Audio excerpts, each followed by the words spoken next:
+1 ബോട്ടണിയുടെ 8th ചാപ്റ്ററായ mineral nutrition part 2ലേക്ക് ഏവർക്കും സ്വാഗതം. ഇന്നത്തെ ക്ലാസ്സിൽ നമ്മൾ ഡിസ്കസ് ചെയ്യാൻ പോകുന്നത് മെറ്റബോളിസം ഓഫ് നൈട്രജനെ പറ്റിയിട്ടാണ്. അതിൽ തന്നെ നൈട്രജൻ സൈക്കിളാണ് ഇന്ന് നമ്മൾ പഠിക്കാൻ പോകുന്നത്. അപ്പോൾ ഈ നൈട്രജൻ്റെ ഇമ്പോർട്ടൻസ് എന്താണെന്ന് ചോദിച്ചാൽ, കഴിഞ്ഞ ക്ലാസ്സിൽ നമ്മൾ എസെൻഷ്യൽ എലമെൻറ്റ്സിനെ പറ്റി പഠിച്ചു. ഏകദേശം 17ഓളം എസെൻഷ്യൽ എലമെൻറ്റ്സ് ഉണ്ട്. അതായത് ഒരു പ്ലാന്റിൻ്റെ പ്രോപ്പർ ഗ്രോത്തിനും ഡെവലപ്മെൻറ്റിനും വേണ്ടിയിട്ട് ഏകദേശം 17ഓളം എലമെൻറ്റ്സ് അത്യാവശ്യമായിട്ട് വേണം. അങ്ങനത്തെ ആ ഒരു 17 എലമെൻറ്റ്സിന് നമ്മൾ പറയുന്ന പേരാണ് എസെൻഷ്യൽ എലമെൻറ്റ്സ് എന്നാണ് പറയുന്നത്. ആ എസെൻഷ്യൽ എലമെൻറ്റ്സ് നമ്മൾ രണ്ടായിട്ട് നമ്മൾ തരംതിരിച്ചിട്ടുണ്ട്: macronutrients and micronutrients. അതിലെ മാക്രോ ന്യൂട്രിയൻസിനകത്ത് വരുന്ന ഒരു എലമെൻ്റാണ് നൈട്രജൻ. അപ്പോൾ നൈട്രജൻ എന്ന് പറയുന്നത് ഒരു വളരെ അത്യാവശ്യമായിട്ട് വേണ്ടുന്ന ഒരു പ്ലാന്റിൻ്റെ ഗ്രോത്തിലേക്കും ഡെവലപ്മെൻറ്റിലേക്കും കോൺട്രിബ്യൂട്ട് ചെയ്യുന്ന ഒരു essential എലമെൻ്റാണ്.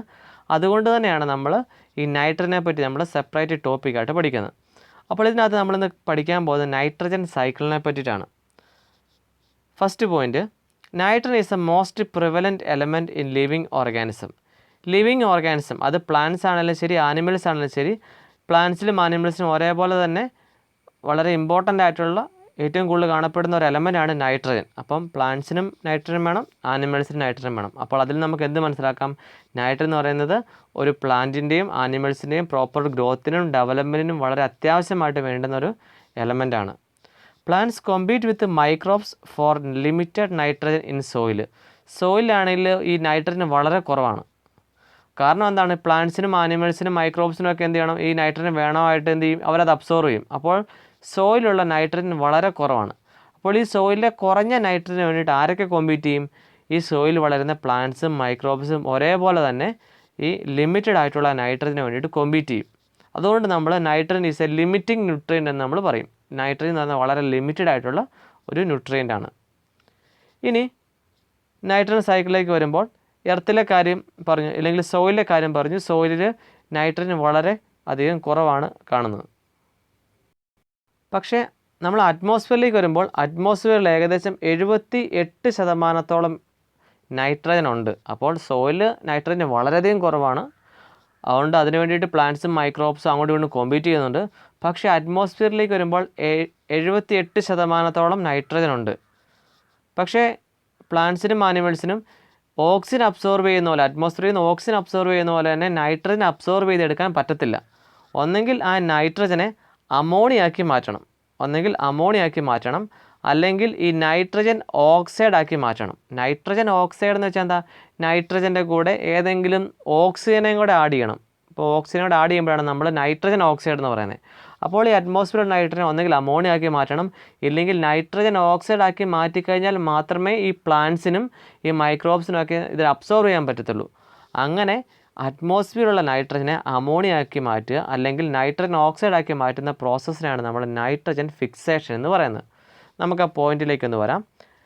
The process of conversion of atmospheric nitrogen into ammonia or nitrogen oxide, ഒന്നെങ്കിൽ അമോണിയ ആക്കി മാറ്റണം, ഇല്ലെങ്കിൽ നൈട്രജൻ ഓക്സൈഡ് ആക്കി മാറ്റണം. Is termed as nitrogen fixation. അതിനാണ് നമ്മൾ നൈട്രജൻ ഫിക്സേഷൻ എന്ന് പറയുന്നത്. അപ്പോൾ ഒരു ഡെഫിനേഷൻ ഒന്നുകൂടെ ഓർത്തോളുക. The process of conversion of atmospheric nitrogen into ammonia or nitrogen oxide is termed as nitrogen fixation. ഒരു മോഡിഫൈ ചെയ്തിരിക്കുന്ന ഒരു ഡെഫിനേഷനാണ്, അത് പഠിച്ചോളുക. ഇനി അങ്ങനെ നൈട്രജൻ ഫിക്സേഷൻ വഴി അറ്റ്മോസ്ഫിയറിൽ നൈട്രജൻ അമോണിയ ആക്കി മാറ്റുക, ഇല്ലെങ്കിൽ നൈട്രജൻ ഓക്സൈഡ് ആക്കി മാറ്റി കഴിഞ്ഞാൽ മാത്രമേ ഈ പ്ലാന്റ്സിന് അബ്സോർവ് ചെയ്യാൻ പറ്റത്തുള്ളൂ. അപ്പോൾ ഈ നൈട്രജൻ ഫിക്സേഷൻ തന്നെ 3 തരത്തിലുണ്ട്. ഒന്നാമത്തെ നൈട്രജൻ ഫിക്സേഷൻ എന്ന് പറയുന്നത് ഇലക്ട്രിക്കൽ നൈട്രജൻ ഫിക്സേഷൻ ആണ്. അറ്റ്മോസ്ഫിയറിൽ 78% നൈട്രജൻ ഉണ്ട്. അത് 3 രീതിയിൽ സോയിലേക്ക് ഫിക്സ് ചെയ്യാം. ഒന്ന് electrical nitrogen fixation, second one industrial nitrogen fixation, third one biological nitrogen fixation. അതിൽ ഇലക്ട്രിക്കൽ നൈട്രജൻ ഫിക്സേഷൻ എന്താണെന്നുള്ളതാണ് ഇവിടെ പറയാൻ പോകുന്നത്. Lightning and UV radiations provide energy for convert nitrogen to nitrogen oxide. അപ്പോൾ ലൈറ്റനിങ്ങും UV റേഡിയേഷൻസും ഒക്കെ അറ്റ്മോസ്ഫിയറിലെ നൈട്രജൻ വന്ന് അടിക്കാൻ നേരത്ത് ആ എനർജി ഉപയോഗിച്ചിട്ട് അവർ ആരോടെ കൂടും? ഓക്സിജൻ്റെ കൂടെ കൂടിച്ചേരും. അങ്ങനെ ഓക്സിജനോടെ കൂടിച്ചേരുമ്പോൾ എന്ത് ചെയ്യും? നൈട്രജൻ ഓക്സൈഡാക്കി മാറും. അപ്പോൾ NO എന്ന് പറയുന്നത് നൈട്രജൻ ഓക്സൈഡാണ്, NO2 എന്ന് പറയുന്നത് നൈട്രജൻ ഡൈ ഓക്സൈഡാണ്, N2 എന്ന് പറയുന്നത് നൈട്രസ് ഓക്സൈഡാണ്. അപ്പോൾ ഇങ്ങനെ ഈ ലൈറ്റനിങ്ങും UV റേഡിയേഷൻസും ഒക്കെ അടിക്കാൻ നേരത്ത് അറ്റ്മോസ്ഫിയറിൽ നൈട്രജൻ ഏതെങ്കിലുമൊക്കെ ഓക്സിജനെ കൂടെ കൂടിച്ചേർന്ന് നൈട്രജൻ ഓക്സൈഡാക്കി മാറും. അങ്ങനെ നൈട്രജൻ ഓക്സൈഡാക്കി മാറുന്ന ആ നൈട്രജൻ എന്ത് ചെയ്യും, എർത്തിലേക്ക് വരും. എർത്തിലേക്ക് വന്നിട്ട് പ്ലാന്റ്സ് അത് അബ്സോർവ് ചെയ്യും. ഇതാണ് ഇലക്ട്രിക്കൽ നൈട്രജൻ ഫിക്സേഷനകത്ത് വരുന്നത്. രണ്ടാമത്താണ് industrial nitrogen fixation. Industrial nitrogen fixation അത് പറയുന്നത് industrial combustion. Okay, third point, industrial combustion, forest fire, automobile exhaust and power generating stations are also source of atmospheric nitrogen oxide. അതായത് industrial നിന്ന് combustions, forest fire, automobile exhaust, പിന്നെ power generating സ്റ്റേഷനിൽ വരുന്ന chemicals, ഇതൊക്കെ എന്ത് ചെയ്യും, അറ്റ്മോസ്ഫിയറിലുള്ള നൈട്രജനെ ഈ ഓക്സിജനിലൂടെ combine ചെയ്തിട്ട് നൈട്രജൻ ഓക്സൈഡാക്കി മാറ്റാൻ കഴിവുള്ളവരാണ്. അപ്പോൾ അങ്ങനെയൊക്കെ എന്ത് ചെയ്യും, അറ്റ്മോസ്ഫിയറിലെ നൈട്രജനെ സോയിലിലേക്ക് എത്തും. സോയിലിലേക്ക് എത്തിയിട്ട് പ്ലാന്റ്സ് അബ്സോർവ് ചെയ്യും. അതാണ് രണ്ടാമത്തെ മെത്തേഡ്, ഇൻഡസ്ട്രിയൽ നൈട്രജൻ ഫിക്സേഷൻ. മൂന്നാമത്തെ ബയോളജിക്കൽ നൈട്രജൻ ഫിക്സേഷൻ എന്ന് പറയുന്നത് കുറച്ചും കൂടെ വലിയ ടോപ്പിക്കാണ്. അത് അടുത്ത ക്ലാസ്സിൽ ബയോളജിക്കൽ നൈട്രജൻ ഫിക്സേഷനെ പറ്റി എടുക്കുന്നതായിരിക്കും. അപ്പോൾ അറ്റ്മോസ്ഫിയറിലുള്ള നൈട്രജൻ്റെ കാര്യമൊക്കെ നമ്മൾ ഓൾറെഡി പറഞ്ഞു. അറ്റ്മോസ്ഫിയറിലെ നൈട്രജൻ 78% ഉണ്ട്. അത് 3 രീതിയിൽ കൂടെ എത്തും. ഇലക്ട്രിക്കൽ, അതായത് ലൈറ്റനിങ്, UV റേഡിയേഷൻ വഴി എത്തും. ഇൻഡസ്ട്രിയൽ നൈട്രജൻ ഫിക്സേഷൻ വഴി എത്തും. പിന്നെ ബയോളജിക്കൽ നൈട്രജൻ ഫിക്സേഷൻ അടുത്ത ക്ലാസ്സിൽ നമ്മൾ ഡിസ്കസ് ചെയ്യും. അപ്പോൾ അറ്റ്മോസ്ഫിയറിലെ നൈട്രജൻ കാര്യം തീർന്നു. അങ്ങനെ എവിടെ എത്തി, സോയിലിലേക്ക് എത്തി.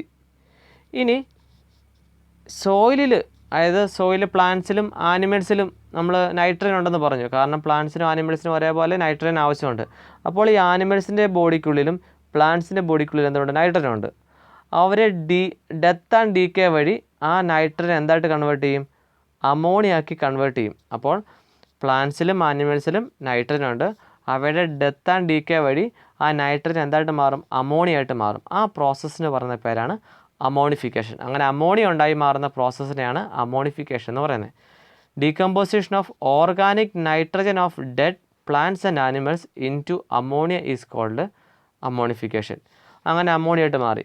പക്ഷേ ഈ അമോണിയ ആയിട്ട് മാറിയ ഈ നൈട്രജൻ, അല്ലെങ്കിൽ അമോണിയ ആക്കി മാറിയ നൈട്രജൻ പ്ലാന്റ്സ് ചിലപ്പോൾ അബ്സോർബ് ചെയ്യണം നിർബന്ധമില്ല. ചില പ്ലാന്റ്സ് ഒന്നും അബ്സോർബ് ചെയ്യത്തില്ല. അപ്പോൾ എന്ത് ചെയ്യും, ആ അമോണിയനെ വീണ്ടും NO2 ആക്കി മാറ്റണം.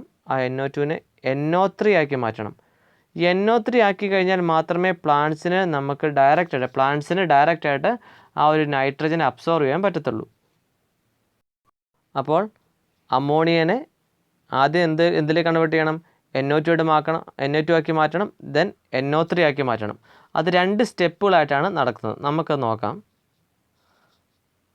ഒന്നാമത്തെ കാര്യം അമോണിയ 2 ബാക്ടീരിയയുടെ പ്രസൻസിൽ, നൈട്രോസോമോണാസ് ആൻഡ് നൈട്രോസോകോക്കസ് എന്ന് പറയുന്ന 2 ബാക്ടീരിയ ഉപയോഗിച്ചിട്ട് NO2 ആക്കി മാറ്റും. NO2 എന്ന് വെച്ചാൽ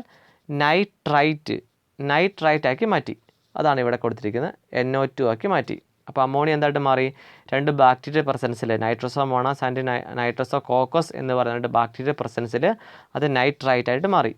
ഇനി ആ നൈട്രൈറ്റിനെ, NO2നെ നൈട്രോബാക്ടർ എന്ന് പറയുന്ന ഒരു ബാക്ടീരിയ ഉപയോഗിച്ച് അത് നൈട്രേറ്റ് ആക്കി മാറ്റി. അപ്പോൾ ഇത് നൈട്രേറ്റ്. അപ്പോൾ ഈ നൈട്രൈറ്റ് എന്തായിട്ട് മാറി, നൈട്രേറ്റ് ആയിട്ട് മാറി. ഈ നൈട്രേറ്റ് ആണ് പ്ലാന്റ്സ് അബ്സോർവ് ചെയ്യുന്നത്. ഇത് വളരെ ഇമ്പോർട്ടൻ്റ് ആണ്, അത് പഠിച്ചോണം. അപ്പോൾ ഇങ്ങനെ അമോണിയനെ നൈട്രേറ്റ് ആക്കി മാറ്റുന്ന ഈ പ്രോസസ്സിന് പറയുന്ന പേരാണ് നൈട്രിഫിക്കേഷൻ എന്നാണ് പറയുന്നത്. അപ്പോൾ ഡെഡ് ഓർഗാനിക് മെറ്റീരിയലുള്ള നൈട്രജൻ അമോണിയായിട്ട് മാറുന്ന പ്രോസസ്സ് അമോണിഫിക്കേഷനും, ഈ അമോണിയ തിരിച്ച് നൈട്രേറ്റ് ആയിട്ട് മാറുന്ന പ്രോസസ്സിനെയാണ് നമ്മൾ നൈട്രിഫിക്കേഷൻ എന്ന് പറയുന്നത്. അപ്പോൾ അമോണിയ നൈട്രേറ്റ് ആയിട്ട് മാറുമ്പോൾ അവിടെ 2 സ്റ്റെപ്പാണ് ഉള്ളത്. ഒന്നാമത്തെ സ്റ്റെപ്പിൽ അമോണിയ നൈട്രോസോമോണാസ് ആൻഡ് നൈട്രോസോകോക്കസ് എന്ന് പറയുന്ന ബാക്ടീരിയ പ്രസൻസിൽ നൈട്രൈറ്റ് ആയിട്ട് മാറും. അതിൻ്റെ സ്പെല്ലിംഗ് നോക്കണം, NITRITE, നൈട്രൈറ്റ് ആണ്. അതിനുശേഷം ആ നൈട്രോബാക്ടർ എന്ന് പറഞ്ഞ ബാക്ടീരിയ ഉപയോഗിച്ചിട്ട് അത് നൈട്രേറ്റ് ആയിട്ട് മാറും. അങ്ങനെ നൈട്രേറ്റ് ആയിട്ട് മാറിയ നൈട്രജനാണ് പ്ലാന്റ്സൊക്കെ അപ്ടേക്ക് ചെയ്യുന്നത്. ഇതിനാണ് നമ്മൾ നൈട്രിഫിക്കേഷൻ എന്ന് പറയുന്നത്. Plants absorb nitrate and is transported to leaves.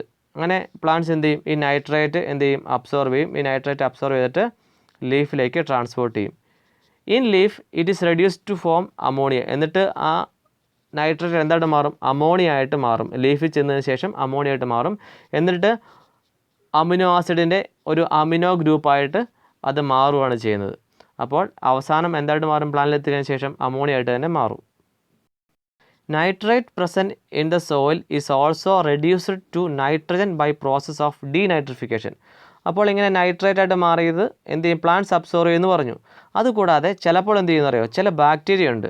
ബാക്ടീരിയയുടെ പേര് സ്യൂഡോമോണാസ് ആൻഡ് തയോബാസിലസ്. ഈ ബാക്ടീരിയ എന്ത് ചെയ്യുമെന്ന് അറിയോ?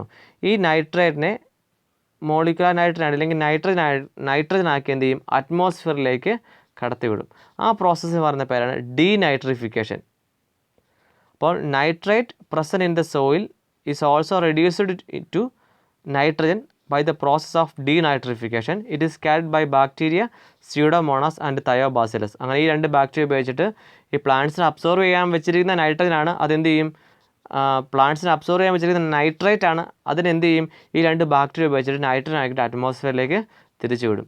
ഇതിനാണ് നമ്മൾ നൈട്രജൻ സൈക്കിൾ എന്ന് പറയുന്നത്. ഇനിയിപ്പോൾ അടുത്ത ക്ലാസ്സിൽ നമ്മൾ ഡിസ്കസ് ചെയ്യാൻ പോകുന്നത് ബയോളജിക്കൽ നൈട്രജൻ ഫിക്സേഷൻ എന്താണെന്നുള്ള കാര്യമാണ്. ഡീറ്റെയിൽ ആയിട്ട് കുറച്ച് വലിയ ടോപ്പിക്കാണ്. അത് നമുക്ക് അടുത്ത ക്ലാസ്സിൽ പഠിക്കാം.